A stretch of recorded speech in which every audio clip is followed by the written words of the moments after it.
Okay, and welcome to Retech, and today we're going to talk about classic or vintage computers. Are they getting too expensive? Are they getting so expensive they're pricing the enthusiasts out of the market and it's heading down more of the collector's avenue?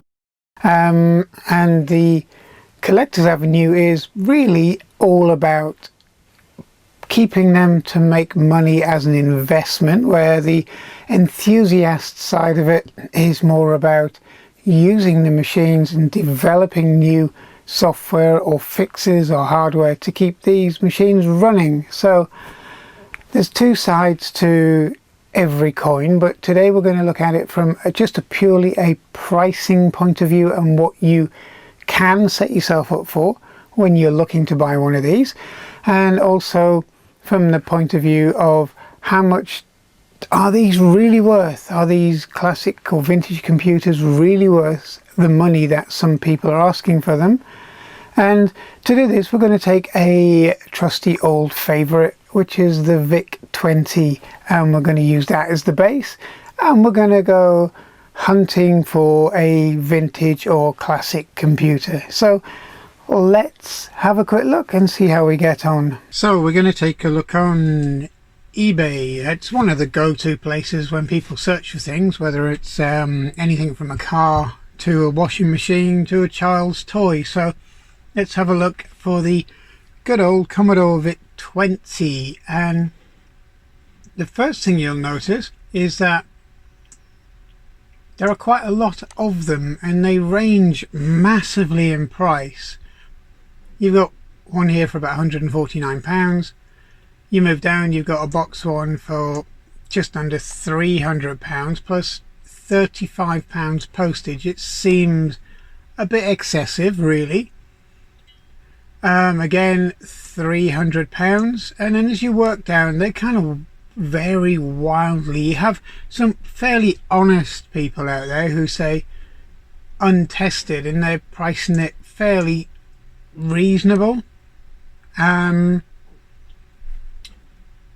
that kind of is fair enough, because you can see from the original picture it's a bit discolored and so on, and without really going into it, you're going to have to do some work to it, and kind of reflects the price a little bit. Then you have one which is tested, which is a simple power on test, and quite rightly he says basically for parts not working, and that's fairly decent of him to do that. And then you get machines for £100 which have not been tested. Well, for a fact that means broken.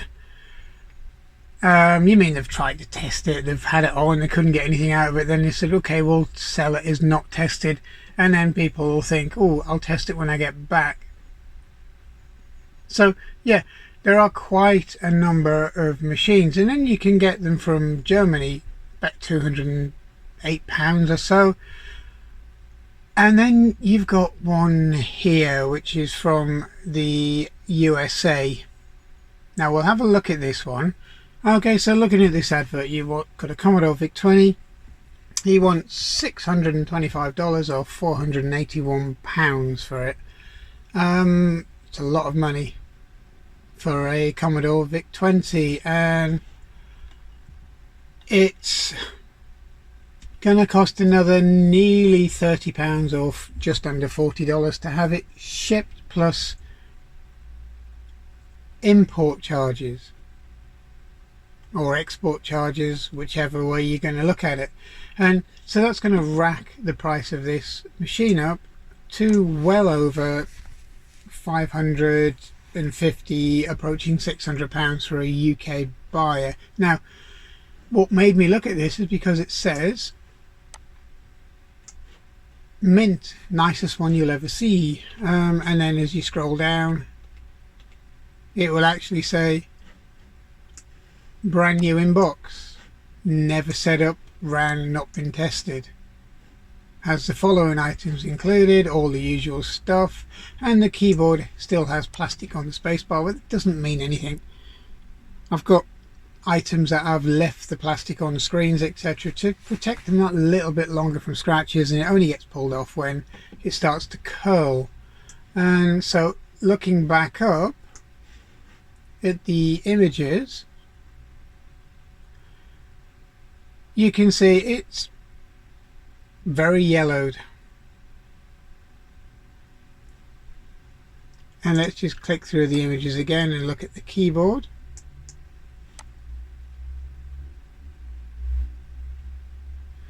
It's reasonably clean, but to say that that has never been used might be a bit of an overstating the fact, over-egging it. Because again, as you see, there are marks on the case. There's very slight, maybe major to moderate discoloration on it as well.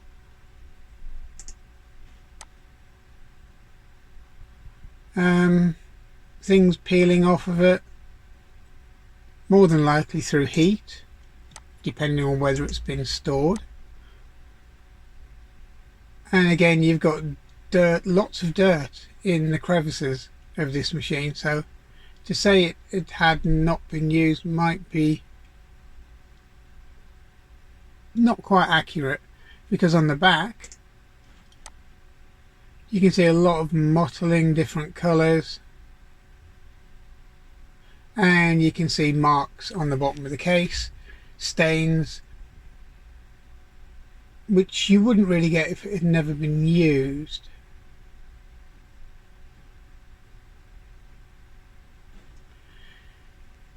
And then we come back and have a quick look at the box. Well, yeah, that may have not really been opened a lot because they do fade with time, and it's got a few little rips in the box, etc. But overall, that's not too bad if you're kind of into collecting machines with boxes. So you have to be careful, because I'm not saying that this one isn't 100% genuine, but something that has never been set up and tested. It says it's brand new in box. It's debatable and never been used. That's maybe stretching it a little bit, especially when you consider there's machines on there from the same country, which are much nicer condition.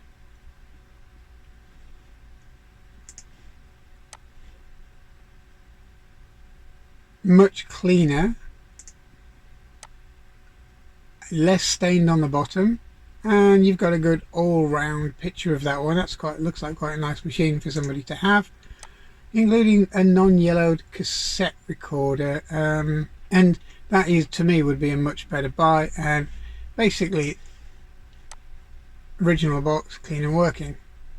So really, if you're going to buy one to use straight away, something like this where he says it's been tested, not unlike most of them and so on,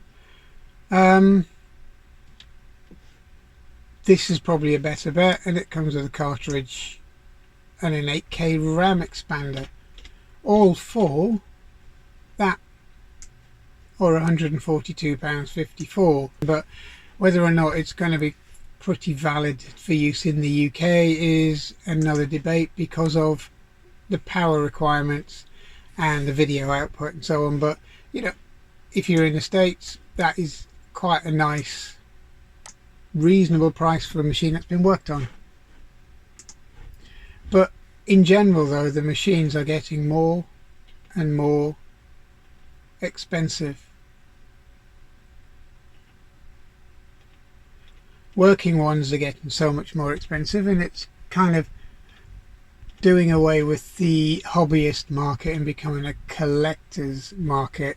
If you're an enthusiast, these machines are probably going to be being priced out of a lot of people's range. I mean, even from other countries like Romania, a lot of money for what is effectively a machine that could stop working the following day after you get it. So this is what I ended up with, is a Commodore Vic 20 colour computer, and it's quite an early model. It's the original 2-pin model on the power supply, and it's in reasonable condition. The box isn't too damaged. There's a couple of tiny little bits on the corners here and a little tiny bit of a rip just up here, but nothing massively out of the ordinary. And it's an original box. It's one of the early boxes for these machines because it's one of the early machines. Now if you look at the differences between this is the European stroke UK version, and it doesn't say friendly computer, it doesn't say any of that kind of happy-go-lucky stuff that the original American version of the Vic 20 had. And I'm kind of guessing that's because really at the time these were being launched in the UK and, you know, in certain parts of Europe, there was a push for IT or computer literacy, and the UK especially around this time, that people kind of knew what a computer was really kind of all about through programs on TV, through the computer program, through various other programs that the ITV network were doing, and people will get more of a grasp of what these computers were all about. And you were being taught that they are machines that do what you ask them to, and there was nothing to be frightened of and so on. And this was kind of the very early 1980s. So the Vic 20 is styled and packaged in a very different way to its American counterpart, and it was basically saying it was for family and educational use, and it made a huge reference to it being a colour computer, and it's got with music and sound, or with sound and music on this box, and as you can see in the corner here as well. And it was kind of marketed towards the family. It wasn't really marketed in the UK towards anything else other than family use. It certainly wasn't marketed as a business machine, which could have been seen as a little bit of a mistake, simply because at the time the business machine market was wide open, and the Vic 20, if it was expanded and it had the disk drive, etc., it could have been very easily used for a lot of basic business usage, but it was marketed as a home computer. It was marketed as a computer you could play with and get used to computers and use in your home, and which is exactly where this box was coming from, stating that it was for the family. Now, there aren't too many examples around, as I said earlier, in this kind of condition, or at least in this condition of the boxes, and it'd be nice to find out if the machine is actually in as good a condition as it looks on the outside, or it appeared to be on the advert. And it's kind of part of the thing, are these machines now getting too expensive for hobbyists, and are they now being aimed more at collectors? But we'll talk about that as this video goes on. So let's have another look at the back of the box to give you more of an idea of what this machine is all about. Okay, so as on the back, it's being advertised as virtually a starter machine. You're looking at the expandable options that they put on the back of this machine, such as the cassette unit, the printer, the disk drive, the modem. It's quite early kind of adoption of a modem, really.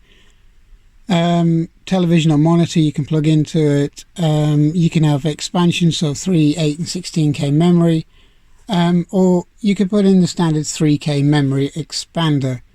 That seemed to be kind of the standard that Commodore were pushing at the time. And basically it says plug-in programs, basically your cartridge port, your power pack, and your joystick, paddles and light pen. And as you can see on this side, it's for entertainment. Vic for business. They actually mentioned business use on the back of the box. This is something that most people wouldn't have seen in the store because it wasn't really pushed.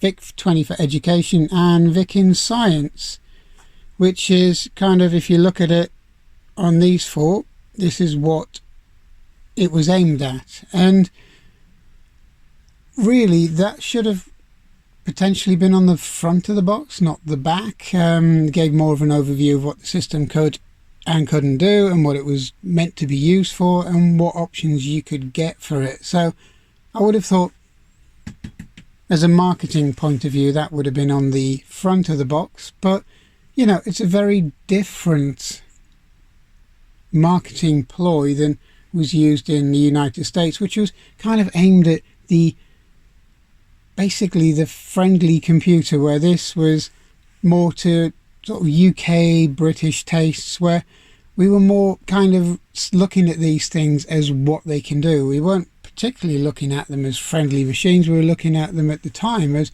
what can you do with it, how can you expand it, what devices you could get for it, and what kind of software would you need for it. So there was two different standpoints from, you know, the look at what people wanted from a machine, from the UK and across the pond, or even the UK and Europe had a very similar kind of outlook to these machines. So there are two very different marketing ploys going on here. So what's in the box? Well, you got polystyrene inserts, which you don't have on the American version because it's a cardboard box. It's slightly larger and it packages things in a very different way, but the UK version and the European version seem to be polystyrene inserts for most of them. So once you remove this insert, you're left with a pack of wires and what looks like a standard keyboard at the time, or the computer, and it is your RF lead, which is pretty much the standard fare as far as plugging them into a standard television is concerned. You also have a modulator, and this one's been pretty much wrapped up, and as you can see, there's a little bit of polystyrene melt on here. So I think if I put this into storage at some point, that will be cleaned off and wrapped up, right, so it doesn't happen again, because eventually it will eat through the plastics, which is never a good thing. You also have your standard power supply. Of the time, it's an early power supply. It's the early 2-pin Vic 20 sealed unit, and they're notoriously difficult to do much with. Then you have an external fuse.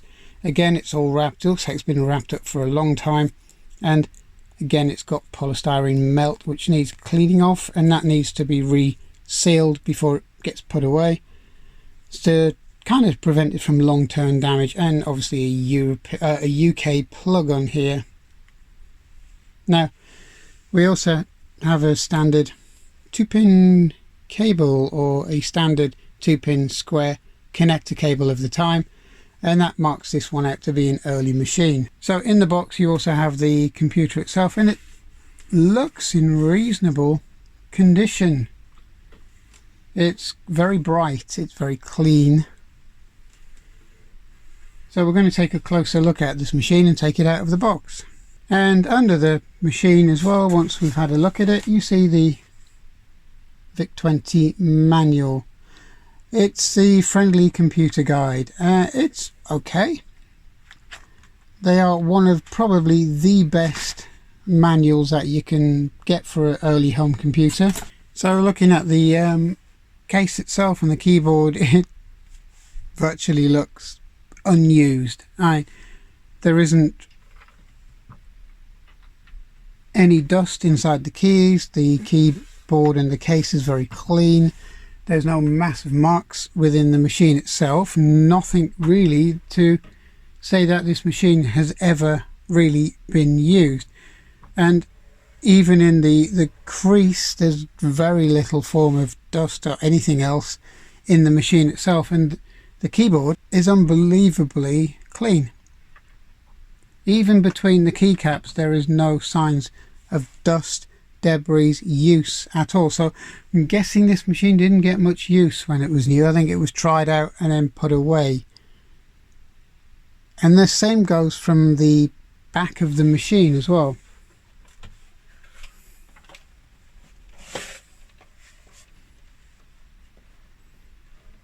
So if you have a look inside the machine, it's virtually spotless. There's no dust, no muck, no signs of use. Even on the connectors themselves, kind of virtually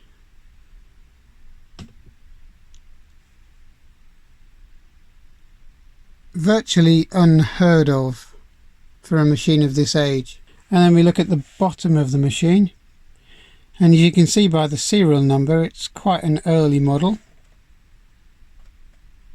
and it was a German made machine in the fact West Germany, which you don't see very often on anything anymore. But again, there's very little wear.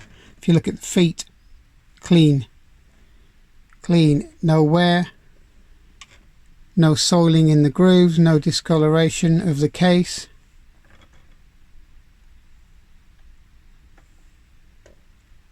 So it looks like it's one of the many machines that were kind of used, tried out, and then put away, either because the users may have thought it was too complicated,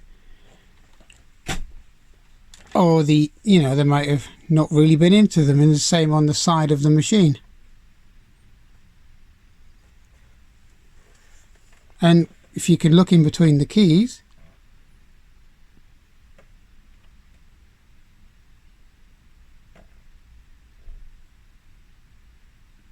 there's very little in signs of debris, etc. in there.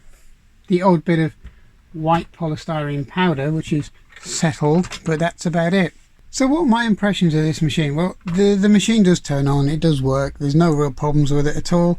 It smells new. It doesn't have that kind of worn electric kind of smell that it's kind of hard to explain, but people who know these machines and know old electronics will probably understand where I'm coming from. It doesn't have that used electrical smell. It has a almost box fresh kind of not really been used smell about it, and that is really good. It's a good purchase. I mean, I didn't need to do this really, because I have, well, a VC20, an early VIC-20, a later VIC-20 and so on, but it was one of those machines that, you know, just flicking around and you saw it and I thought that wouldn't be a bad one to keep, and to keep in this condition.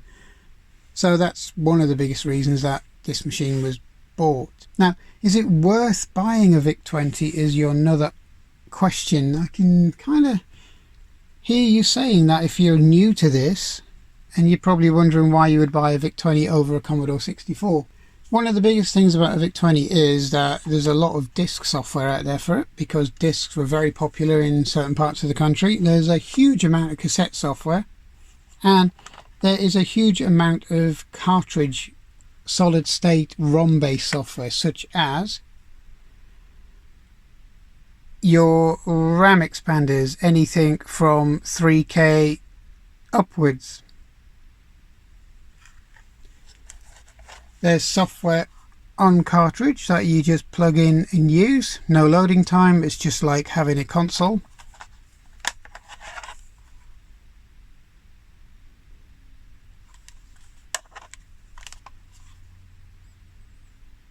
And these cartridges make it so much easier to just have a quick blast on the machine if that's what you want to do, or, you know, demonstrate it to people and show them how it used to be back in the early 1980s. Although cartridge software is limited, simply because of the amount of data they can actually hold.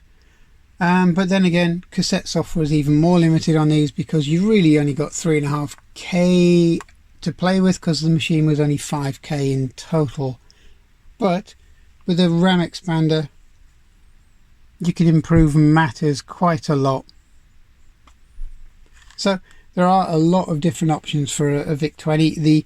The disk drive option on these is the original disk drive was far quicker than the later Commodore disk drive, and that was the bugbear for the Commodore 64s, was the fact that the disk drive was inherently slow, but it was fixed on the Plus 4 and it had a much better and a much faster disk system.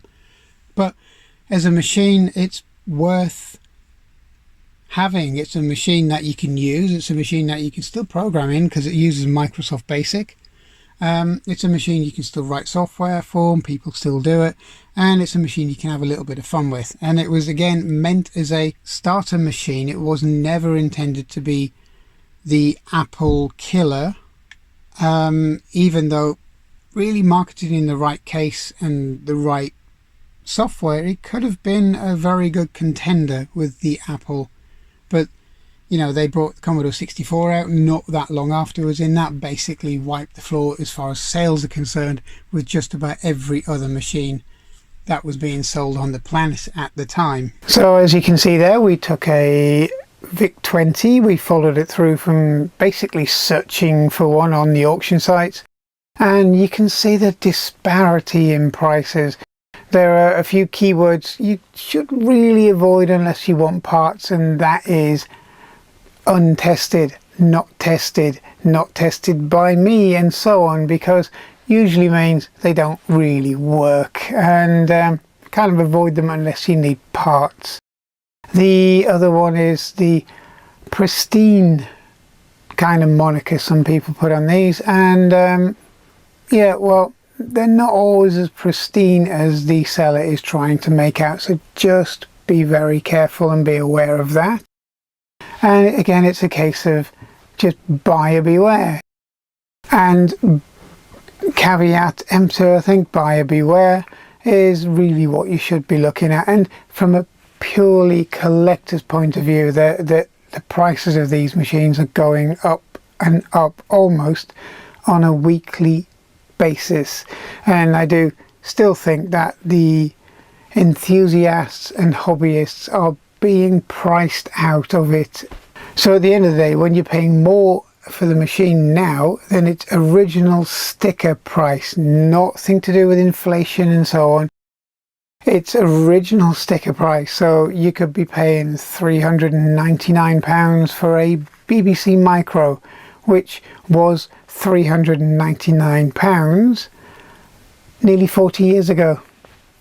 Now that's, when you think about it in those terms, it's very steep, and it's something that you have to bear in mind if you go down that route. So unless you're willing to get the old soldering iron out and the old plastic reconditioner and so on and so forth to make these machines nice again, maybe a lot of people's option is to buy the expensive, in brackets, nice versions to start off with, but they're very expensive. And as you can see, it's not always the case of buying the most expensive gets you the best. So again, just be aware of that when you do some digging. But the VIC-20, as you saw there, was a nice buy, unmolested, unrestored, virtually unused by the seam of it. It wasn't advertised that way. It was advertised as a Commodore VIC-20.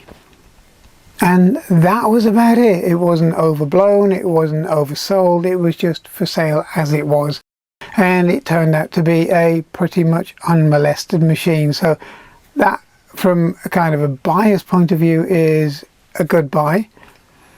And it certainly wasn't the £500 or £600 mark that some people are asking for these. Thanks for watching.